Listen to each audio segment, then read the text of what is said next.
This conference will now be recorded. Hello everyone, can you hear me? Yep, we can hear you. Excellent. Welcome, thank you very much for your time today.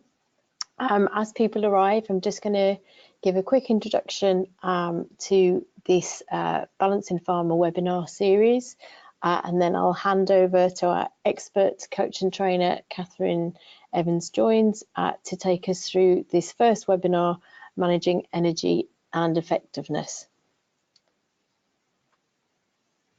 This webinar will be recorded and I will keep you all on mute, listen only mode.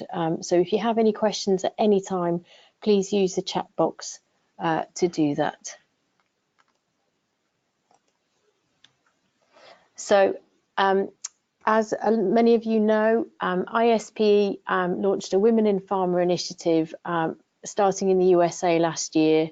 And each individual affiliate has been asked to organise something, be it networking dinners or mentoring circles.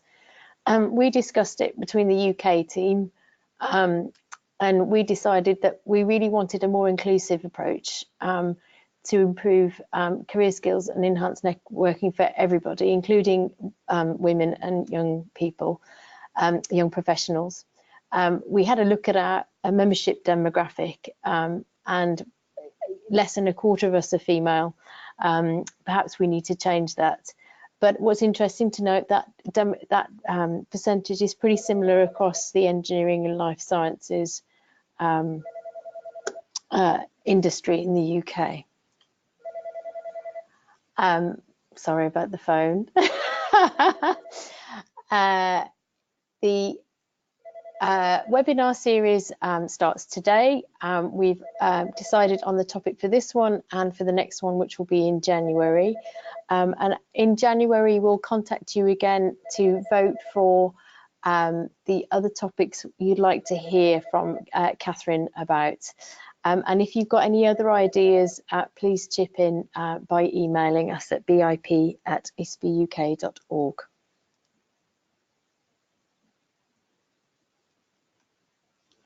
Okay, I'm going to try and hand over to Catherine, and I'm going to put myself on mute. So again, if you've got any questions, put them into the chat box and enjoy.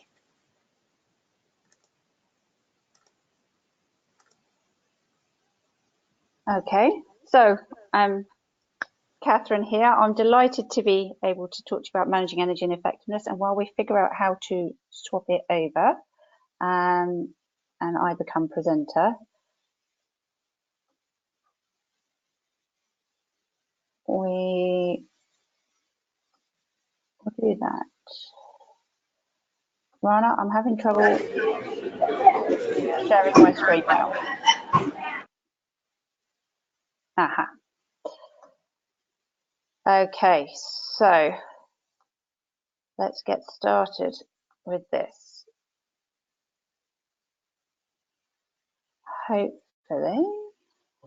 Hopefully now, or at least in a couple of seconds, you'll be able to see the presentation, which has a lovely picture of the lady on the phone on the side. If you can let me know, or let Rana know that you can see it, or Rana let me know that you've got it. That would be great, and then I'll start. Yep, I can see that, thanks. Carry on. Brilliant. Okay, brilliant. So, as I said, I'm really delighted to be here today to talk about managing energy and effectiveness, really focusing in on 3 shifts you can make to bring more professional success and personal balance into your life. But first of all, let's look at having an effective webinar. So there are some housekeeping points here. You'll notice that you have all been muted so that we can avoid background noise. So if you do want to chat, and it is an interactive session, so please do use the chat box to answer or ask any questions you might have. Just be aware that I personally can't see the questions, so Rana is going to be interacting and providing me with that feedback as we go through the webinar. And of course, in case there are any hints or tips or things that you want to note down, make sure you have a pen and notebook to hand. So with this in mind, we will begin by focusing in on what is your greatest challenge around energy and effectiveness. So please type into the chat box if you can. And we're just going to spend a minute reflecting on this. So feel free to drop any challenges that you might be facing around energy and effectiveness. And what really brought you to the call today? That'd be great if you could just drop those into the chat box. I'm going to keep talking while you do that, and let you know about what some of the challenges people often report back. So being, there you go. Oh, I'm getting some tight deadlines, perhaps. Being busy, feeling a bit exhausted, just need a holiday. Here we go. I am getting the thing. So consistently checking my emails as ones. What else is coming up? Rana, do you want to feedback some of the things that you're seeing there as they come in?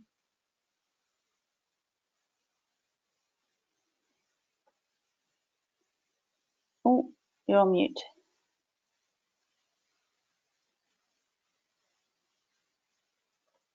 Okay, I'm not hearing Rana. Oh, Pat, there you go. So yeah, it's a couple on those, and about how too much communication from everybody. So the phone and the emails, and it just gets, the to-do list gets longer and longer, and effectiveness gets slower as a result. And then having too much knowledge on particular things like running your own business and not being able to delegate that effectively, because it's easier to do it yourself than it is to delegate sometimes. Yeah. Yeah.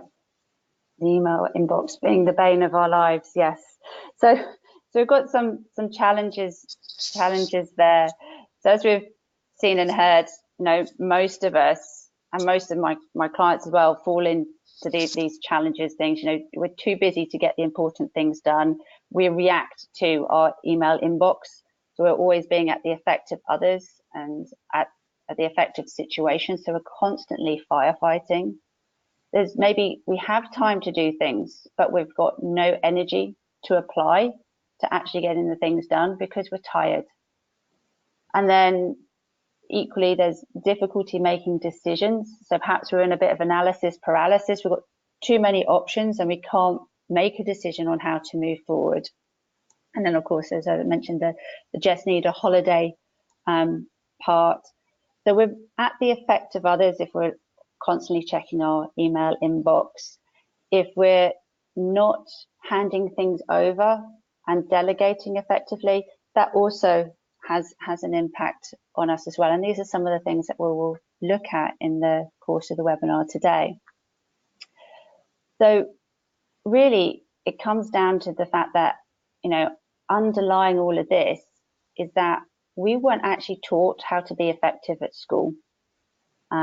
We also take our energy levels for granted, that there's just a indefinite amount of energy that we have available to us that can be applied to what we need to get done.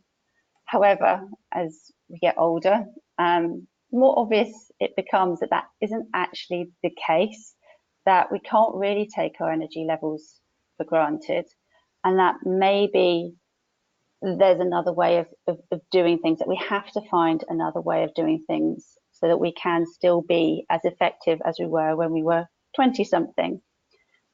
And the good thing to note is that with support and with knowledge, we can change and we can become effective and we can do things in a different way. And that's really what I hope the webinar today will be, sort of the first steps on that journey.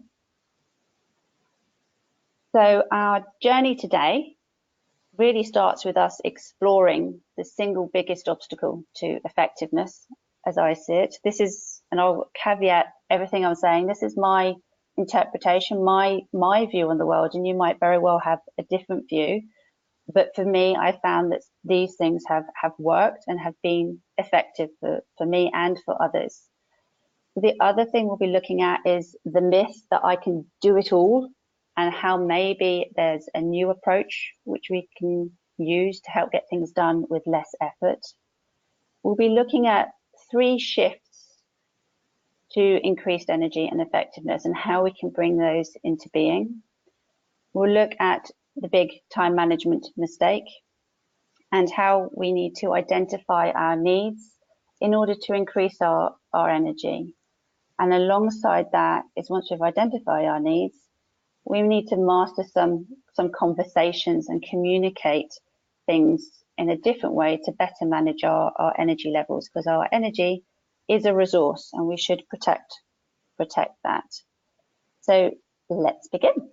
So our biggest obstacle to our effectiveness, now, as I see it, and so does Dr. Wayne Dyer, that our single biggest obstacle to effectiveness is really being busy.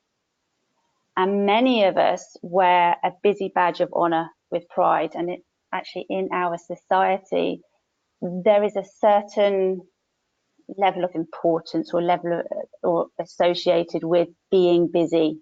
Or I can't ask that person because they're busy. Or I'm so busy that I couldn't possibly do X or Y. But I'd like to suggest that busy is not a badge of honor.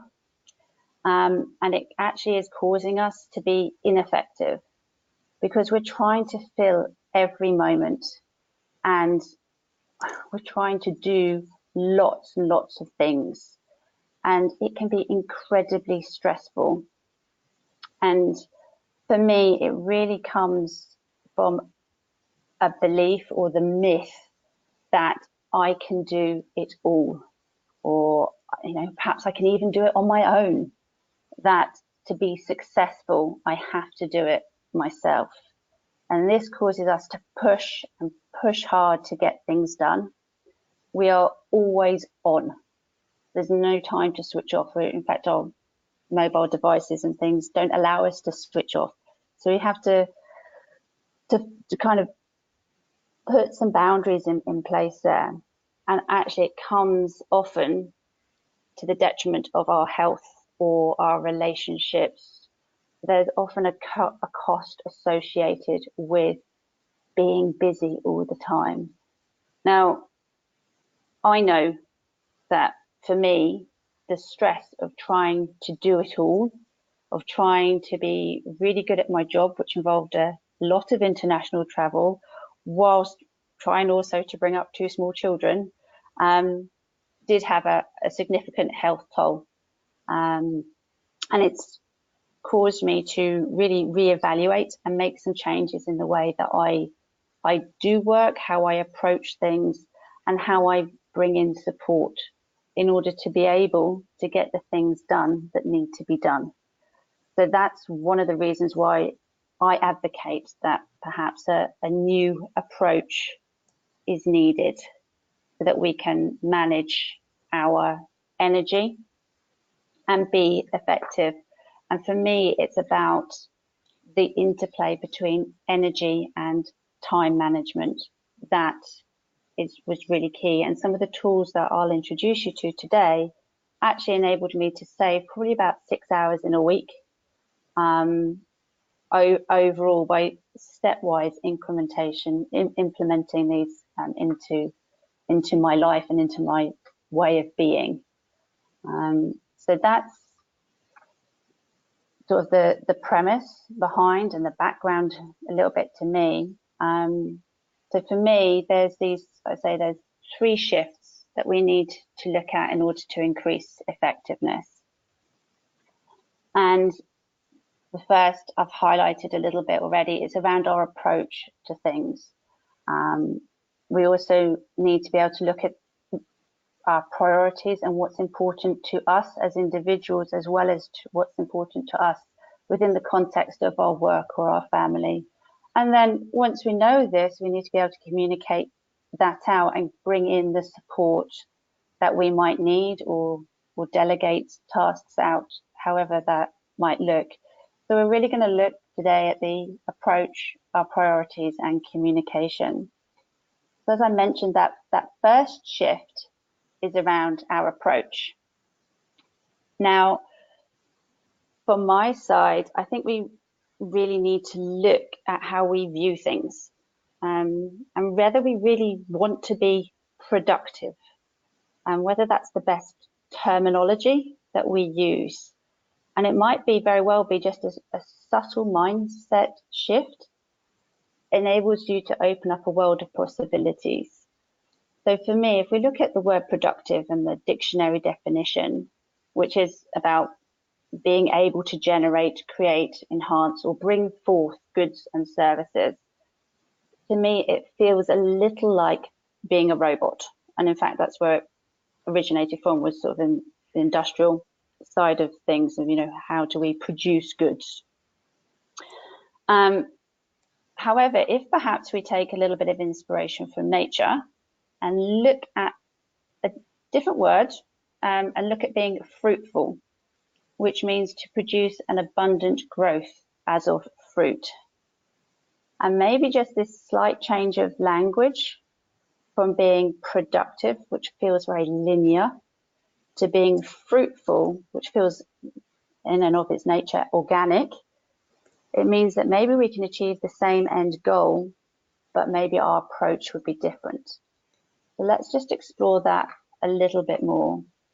So for me, I believe the number one time management mistake is trying to be more productive, trying to achieve the same level of output day on day on day, because we're not robots. We're human beings, and we have to acknowledge the fact that we feel different on different days, and on different days we like to do different things. So how can we look at that? So for me, it's this fruitful learning from nature and looking into rhythm and cycles, because you wouldn't really expect there to be a harvest in the spring, but you might expect that in winter, when nothing appears to be happening, but you've sown your seeds, things are actually happening underneath the surface.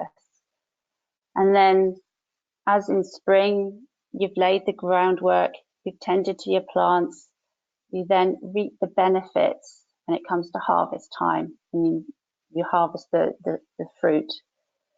So for me, I think we can take quite a lot from what happens in nature, and recognizing that those little steps that we make at work, trying to get the big project off the ground, and all that groundwork does come to fruition later on. And I think recognizing that can help. It's a mindset shift. And if we look at that in a bit more detail and look at rhythm, we know every year has a rhythm in terms of nature, the seasons, as I mentioned, but equally we know in business that there's a rhythm. The first quarter often tends to be a bit of planning, getting things ready. Then depending on your tax cycle, April could be a very beneficial month if you're in sales, followed by July if you're selling into academia, followed by December if you're selling into a US company. There are certain time points. That conferences are happening in March and October, November time. There's a rhythm to the business year as well. So recognizing that and learning to enhance, work with it. We know that every month has a rhythm. All women know this, then men folk do too. There is a rhythm to how we feel in a month. But equally in business, there's a rhythm to the month. We often have monthly business reviews at the end of the month. We have planning at the start of the month. We have financials that need to be done at a set time point. So being aware of this can help us with our planning. Every week has a rhythm, and we have different energies on different days. So being able to match the tasks that we need to do in a week based on how we feel can also help, or based on not just how we feel, but on what needs to be done. So, and I'll give an example in a bit, but we can do, sort of batching of tasks for depending on our energies that we have. Then every day has a rhythm. We have rituals to start the day. Our first morning cup of coffee with our colleagues, the coffee or the tea at the end of around about 4 o'clock in the afternoon. There's the transition throughout the day, lunch at different times. Maybe have a team meeting that kicks off the day. or maybe there's something at the end of the day that you do that enables you to transition from work to home. All of these things, there's a sort of a natural rhythm, and becoming aware of it can help. Now, an example of taking all of this and putting it into a work context, because one of the things that I think is very interesting is making this applicable. Is part of the planning. So knowing this and taking the planning is to create perhaps a schedule which matches time and energy management. Now, this is an example of something that could happen. 9 o'clock in the morning, you do the one big thing that you need to get done that day. We've heard that in time management speak and effectiveness speak. You do the one thing you need to get done to move you forward. And then you might batch together all your team meetings that require you to maybe have a strategy head on, which is very different to the team meetings where you need to take action or do detailed work. They require a different energy. The same as if you're working in Excel and then you need to go and speak to a colleague to get sign off on a particular CapEx thing. You need a different energy in that. For me, in sales, my sales calls require a different energy to calls where I know I'm going to be picking up the phone to a client that might be unhappy, and I will do everything in my power to change energies. I'll go and make a cup of tea. I'll waste time doing that in order to change the energy that I need to approach that call with. They're both telephone calls, but one will require me to be in a different frame and to be in a different energy. So planning things in a way that makes sense. So, for example, put all your creative work together, put all your detail work together. Make sure you have a bridge at the end of the day to get you out from work mode into home mode, so that you can switch off. This for me has helped, and it's a rough schedule and it can change week on week depending on what's going on. And maybe it might be useful to try and implement something along those lines. Which leads me on to implementation, and it's handing it back over to you because I've talked for a little while. So now over to you. What's the one change you could make today to take advantage of rhythm and become more fruitful? So again, take the opportunity to write things out into the chat box.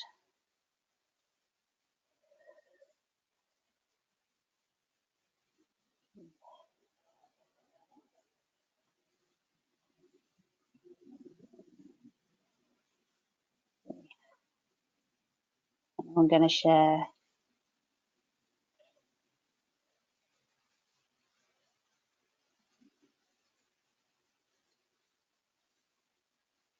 Okay. Yeah, find it difficult planning and sticking to the plan.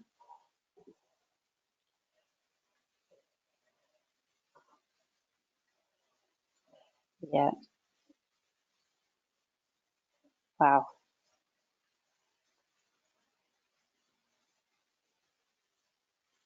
Okay, there was definitely a flurry of activity then, of which I caught very little, so I'm going to have to ask Rana to feed back in a minute.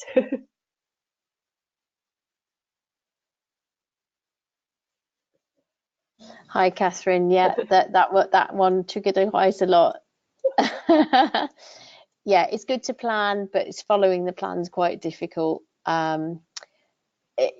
And yeah, sometimes you have a plan and other things come in. So it's just about planning according to your energy level, but being ready to change to other people.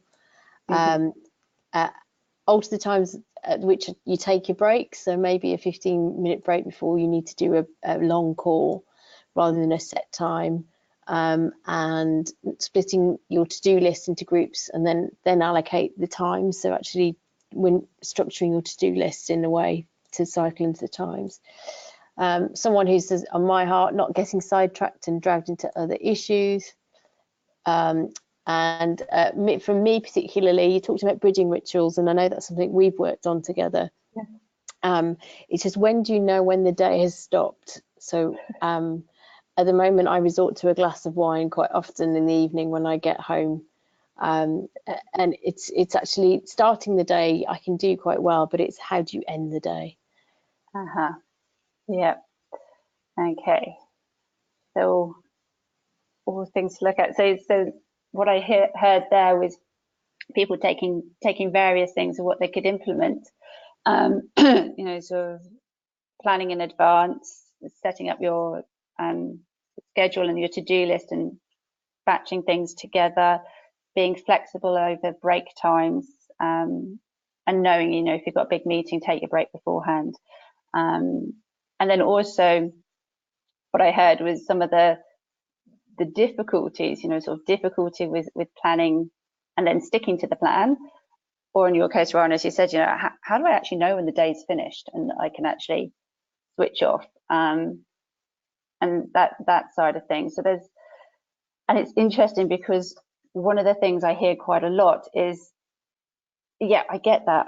I really get the things that you're saying, but it's really difficult to implement, because what if something comes in, or what happens? You know, I get called in other directions. And some of that is, you know, you can't change. But then other things I'd ask you to be aware of: are you actually prioritizing everyone else first and yourself last? Because many of us do that. Someone else's issue is bigger than us, you know, first of all going and getting a glass of water before we go to the next big meeting that we have to have. So it's really looking at what's important to you and prioritizing you, as well as being flexible. And this is the balance, isn't it? This is the conundrum, is being flexible with the other demands that might come our way, because we can't be so rigid. However, being aware of and asking yourself the question is this really important to me? And should I be prioritizing myself first so I can be effective? I would ask you to sort of have a question around that, because our needs are important. And I'm going to spend a little bit of time looking at needs. So we've got to look at our needs, what we need personally, what we need professionally, and how do we, once we've identified them, how do we maintain them? How do we be strong about our boundary? You know, for me, I know that in the morning I need peace and quiet, and I do not function very well until I've had my first cup of coffee. However, I've got a colleague who is really bouncy in the mornings, and the thing that they need is that initial interaction and the hello. So we have to find a happy medium here. But it's about sort of recognizing what's important to you. So let's look at needs. So the reason being that we need to look at needs is that, and sort of looking at from a female perspective, however, this is equally applicable to men. But there was a report that McKinsey did called Centered Leadership: How Talented Women Thrive. So they interviewed 85 plus successful women leaders in a variety of fields. And they looked at academic literature, psychology of leadership, and organizational behavior. And they came to some conclusions that what distinguishes women from men in the workforce is that, one, women can opt out. You know, we have the option of opting out after children, or we can opt in. And then many of us have the double burden of motherhood and management, which drains energy in a particularly challenging way. And that's recognizing that actually 92% of women in management positions also carry the burden of looking after the home as well. So they're almost doing a double shift in management space. And actually women do experience emotional ups and downs more intensely. That's the findings that this McKinsey report found. And they found that actively managing energy levels is crucial to leaders. That, for me, that personally applies to men and women. And that's especially so when, you know, you think that 60% of senior execs actually work more than 50 hours per week. Some, in effect, work more than 80 hours. So being able to manage our energy levels is crucial. which means we need to look at what we need in order to be able to survive. And in fact, one of the key findings from the McKinsey report was that for women, although I believe it applies to men as well, it's about having a well of physical, intellectual, emotional, and spiritual strength that drives personal achievement and inspires others to follow. So that was what their key findings were. And one of the things we look at is our needs. So our needs are key to managing our energy. So if we look at our needs and we fill up our needs bucket, we get to okay. So our needs are things like getting enough sleep, getting enough water, having healthy food, doing exercise, having time with family, and in a work context, making sure we know what we have clarity over what our task is, for example. We might need that to be okay. When we are okay and we bring in desires and wants, like the glass of wine at the end of the day, we get to a space of enjoyment. So when our needs are met and we bring in things like I want a piece of chocolate or I want that glass of wine, we're in the realms of enjoyment. If our needs bucket is full, we get into the area of generosity. If we're really topped up and we're really replenished, we're in the realms of generosity, so that when we sacrifice and we give to others, we get back to okay. We can happily give an extra hour of our time to our colleague to help them with an issue because we feel okay, we've had enough sleep, it's not going to deplete us. If, however, we're only at okay and we give that hour, we end up at not okay. So we need to refill our bucket. Because if we don't refill our bucket and we have that extra piece of chocolate or we have that glass of wine in order to fill our needs bucket, when it's really a want and a desire, we don't really need another piece of chocolate, we get into the realm of bad habits. So making sure that the fundamentals of what we need to be okay are met is crucial. Now, for me, I know I need time outside. That is a given. I have to have time outside every day. If I don't, I don't feel okay. I don't have to have a lot of time, but I do need to have some time outside. And it also relates to where we are in the workplace. So we need to understand what our needs are at work. What do we need from our physical environment? Do we need to be sat near natural light? Is it even possible to be sat near natural light? If it isn't, do you need to find time in the day to get outside to get that bit topped up? Do you need it to be quieter? Do you need to put headphones on? Is it too cold for you? Is it too warm for you? What are your needs in terms of your physical environment? Then what do you need in terms of your daily rhythm? Do you need that cup of coffee first thing in the morning before you interact with anybody? Do you need to perhaps then get in earlier so that you are ready when everyone else comes bouncing in, which is my preferred choice of action right now? Because for me, that quiet time is a need. I need that quiet time, and I would rather get up earlier to have it, knowing I need to go to sleep then earlier. What about the tasks that are there? Do you have clarity on what you're doing? Do you know why you're doing them? Do you know who to go and find for support?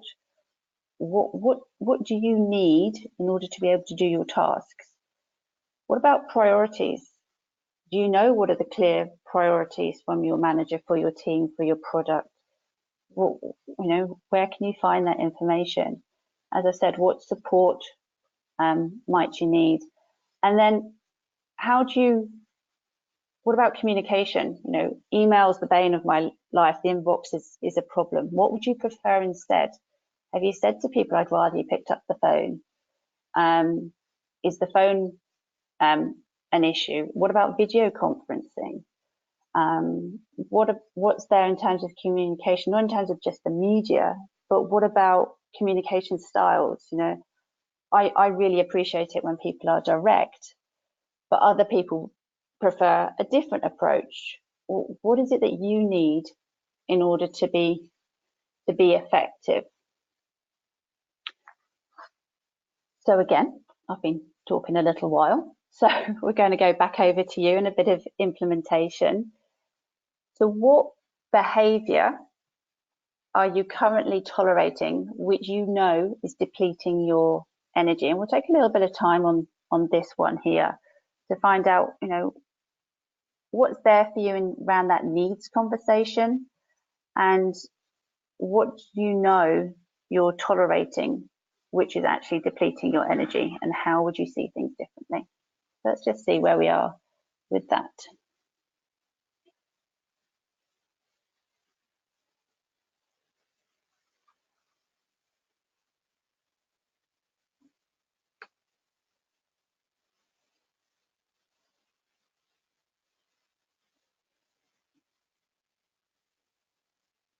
Another one there, not knowing when the day ends and feeling exhausted because there's no boundary there.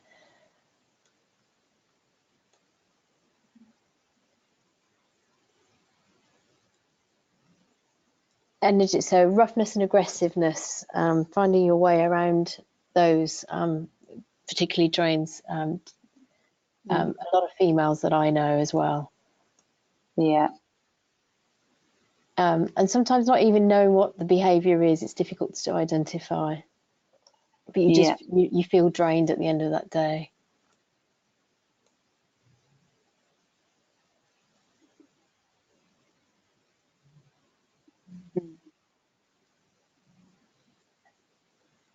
Having to tolerate when you really need some information quickly, you have to tolerate it because there's nothing much you can do about it, but it does drain energy. And then just allowing so John here is saying he has just a quick check to catch up during weekends and holidays, and actually that's he's using his personal time just to keep on top of everything, and I think we're all guilty of that. Yep. And then Pat, balance and share of workload, acknowledge that I'm not the only partner in the company. So again, that's coming back to delegation and sharing that burden. Yeah. Yeah, so there's quite a lot there, and one of the things that's coming up is the not knowing when the day ends, or using your personal time to catch up on things. That's clear there. So it's, for me, and this is something we'll probably touch in on the Q&A webinar, which we'll come to next month, is sort of delving into, you know, what's motivating you to keep checking, and what's driving you to keep checking, and what could you do instead? What are things you could do? I mean, do you want to keep checking? You know, if you're okay keeping checking, that's one thing. But if you're not, you know, what's driving you to keep checking? Is it because you're afraid of losing control?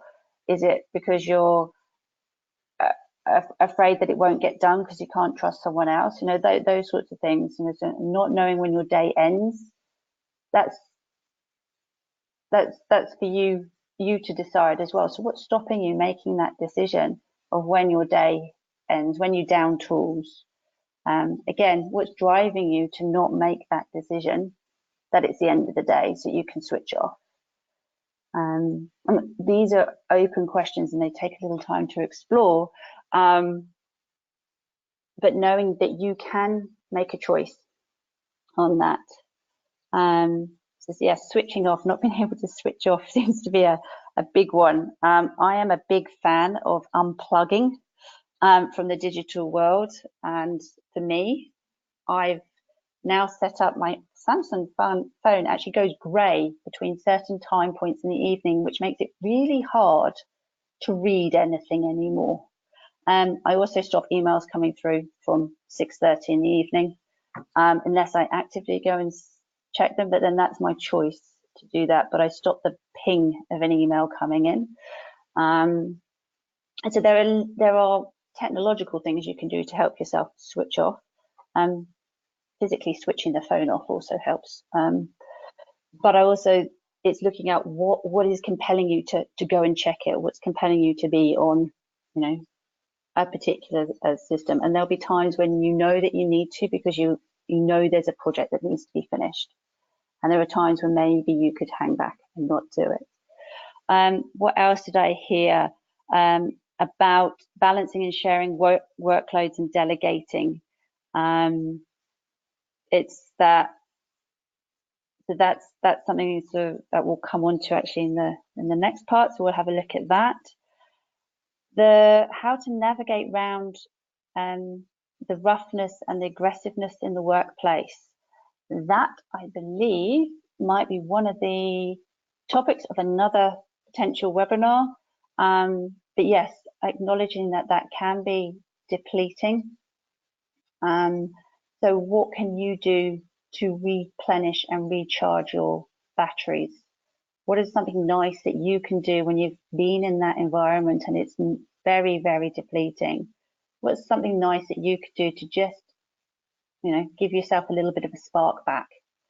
And of course, there are strategies that we can look at to mitigate that. But on the face of it right now, something small that you could do that's going to give you a bit of a spark back. And it could be, I don't know, putting on a spritz of perfume. It could be giving yourself a hand massage and looking after yourself. It could be going out and making yourself a really nice cup of tea, something, and taking time to acknowledge that cup of tea or that lovely coffee or something.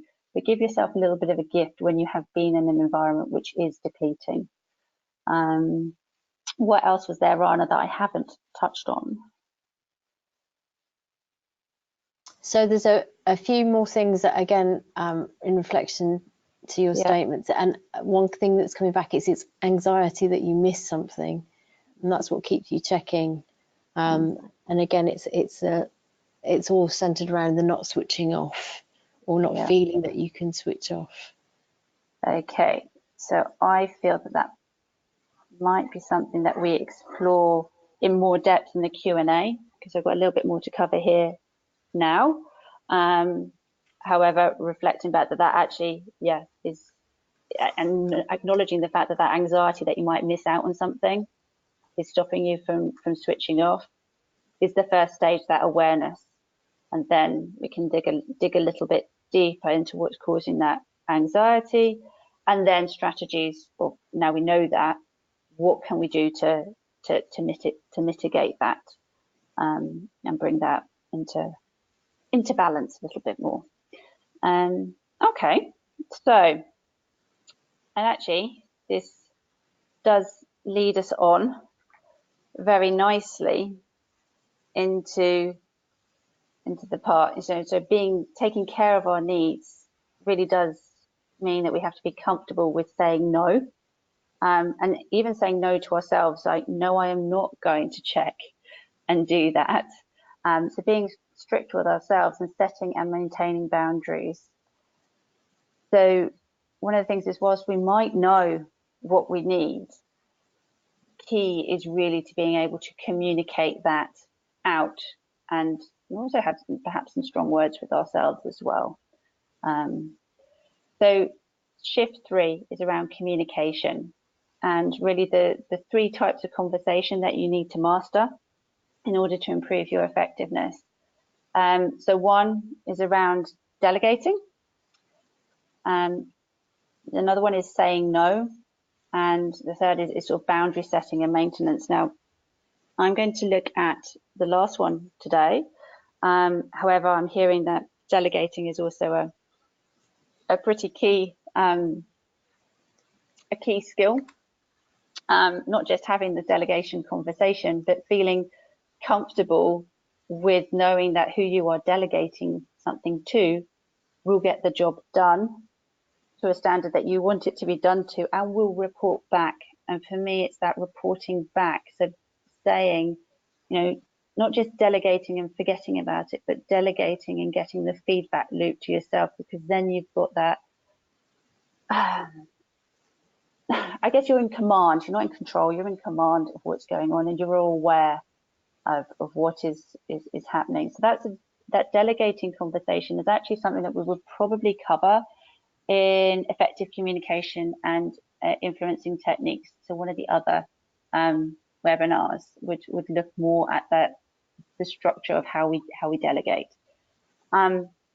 Saying no to opportunities, saying no to well, the things that we don't want to do, as well as opportunities. Being so, and that depends on who you're saying no to. And again, that would come into the effective communication sort of webinar side of things. But this boundary setting and maintenance. So once we know what we need, we can then set some boundaries. So the best way of looking at this is probably with an example.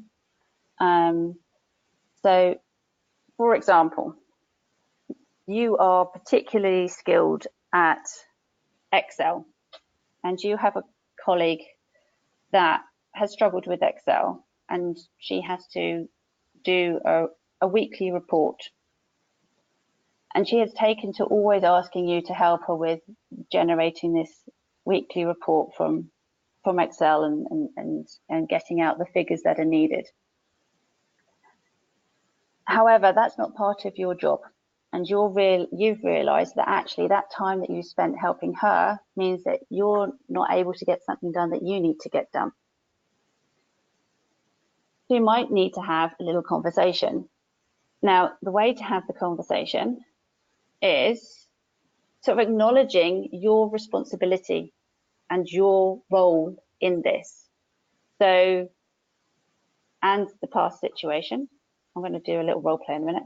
Then you state the boundary, so you're not able to look after this Excel spreadsheet anymore, and then collaborate on the way forward. So it really is partnering to find a solution that works for both parties. This is quite a powerful place to come from, rather than going, I'm not doing that anymore. But you are the same thing, but it's just the way of phrasing it, I suppose. So you would say something like,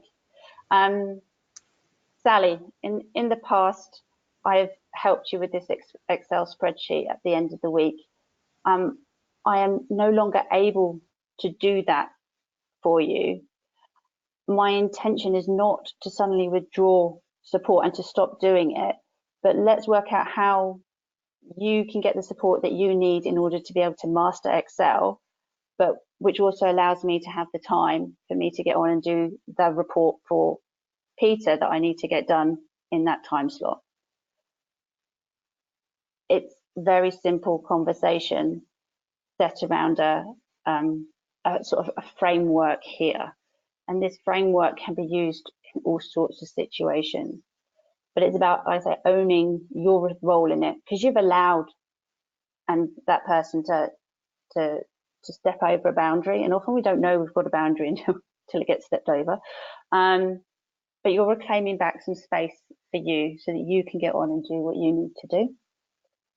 So I'd say that's probably a very key conversation. The other two we would probably look at in a different webinar. So today we have looked at the 3 shifts, and some of them are mindset shifts to increase your effectiveness. You know, looking at your approach, we've looked at the difference between being productive and being fruitful, to learning from nature. We've looked at prioritizing ourselves and getting what we need. As I said, I used to travel a heck of a lot. I think one year I did 72 flights for work, and there's a reason why the air cabin crew tell you to put your own oxygen mask on before helping anyone else in the event of an accident or a loss of cabin pressure. And that's because you're next to useless. In fact, you are useless if you cannot breathe and you are unconscious. So making sure that you are fit and energized and able to do your work means you are able to help others. Being able to communicate what you need and also to reclaim back some of the space and things that you might have given to others. We've looked at that with this sort of boundary conversation. So we've actually covered quite a bit. We've raised a few questions as well, and some concerns, or how do I switch off? What's going on there? How do I delegate? That's come up a few times. So these are things that you'll be able to bring to our Q&A session, which I'm going to highlight in a minute. In the meantime, I just want to thank you very much for your attention. A lot of the material I brought has come from One of Many, as I'm a One of Many certified women's trainer and coach. They're a grassroots women's leadership organisation. Also to ISPE for inviting me to do this, and to my current employer, Gene Data, for allowing me the time in the middle of the day to present to you. And then we'll take some more questions now, remembering that we can go in depth at a Q&A webinar on the 3rd of December around this topic. So please feel free to keep putting in reflections and questions so that we can get some really good content and discussion going in the Q&A webinar, which will allow you to interact, allow us to interact a bit more in the verbal space as opposed to just written. And we can have a bit of a deeper dive into managing energy and effectiveness. And I'm really, really keen in that part to hear how you might have taken on some of these nuggets and maybe implemented them, and what came up for you as you did that over the next month. So that's where I would like to leave it, but I'm open to taking any questions and things. Over to you, Rana. We've got one question in. So when you made a change on based on some of the shifts that you discussed, did you encounter any cultural resistance within the workplace?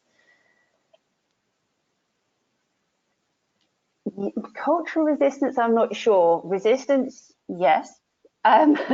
Resistance mainly because it's a bit of a shock to other people when you change your modus operandi. However, some of the things were well received. For example, not in my current workplace, but in the previous one, I suggested that we had all our team meetings, all the team meetings on an afternoon, because I was involved in 3 different teams and I was able to back them, which meant that actually my meeting head was just on one day, and I was then able to free up space to actually do the doing on another day, rather than jumping from one meeting to doing something and then back to a meeting. It took a little bit around that to get it implemented. There was, it takes time to shift regular meetings into a slot. But overall, people then found, actually, that means I get Tuesday afternoon to do stuff. So overall, people could see the benefit. What else was there that probably came up? That was probably the biggest one, was not necessarily a cultural resistance, though. Thanks, Catherine. Any more questions? Please put them into the chat box. And actually, we're a small group, so if you want to unmute yourself, please pitch in. In the meantime, I'd like to thank you for attending, and thank you, Catherine, for preparing for this and doing this for ISP and bringing your outside knowledge of both working in the pharma industry and as a coach to us. As Catherine mentioned, we've planned a Q&A webinar where we're hoping to have a bit more of an interactive forum, so you can ask your questions, because I know I've been bursting with, but what about this, and reasons to say no. And we're planning that on the 3rd of December. So if you can attend that, please register again, or send us your questions and reflections beforehand. And we'll be taking that deeper dive, as Catherine said. Also, thank you very much for attending the first of these webinars. This is the first time we've tried something like this. If you've got any feedback in particular, please email us and at BIP@ispuk.org email address, or me personally, if you know me. I'd be really grateful to hear what you thought of this, if we could do anything better next time, or more of the same, please. Thank you. Thanks, everyone.